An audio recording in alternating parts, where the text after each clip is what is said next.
So the question asks, if the government were to intervene and set a wage for unskilled labor above the market wage, then we would expect, relative to the market outcome, one of these choices. So to begin, we have to take a look at the supply and demand curve.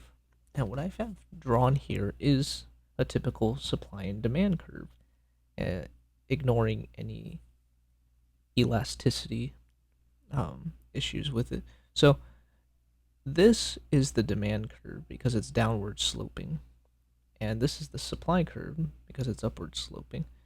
On the x-axis is typically the quantity, and on the y-axis we have the price.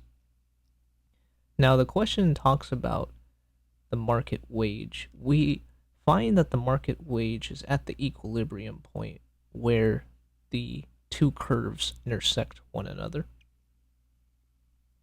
So if the government intervenes and they set the wage to be above the market wage, well, they have just set what's called a price floor, meaning that businesses cannot pay the workers any lower than this amount right here.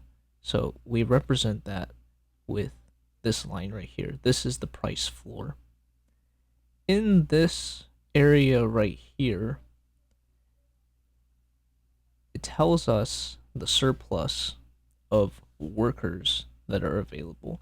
And the reason for this is because if we look at these points right here, where the price floor horizontal line intersects with the two curves, we see that the supply here is greater than the demand.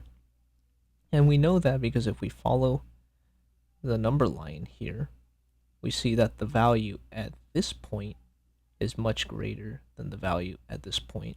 What this translates into, in accordance to this question, the supply of workers exceeds the demand that businesses want to hire for workers. So what this means is that when the government intervenes, it causes a decrease in the number of unskilled jobs available.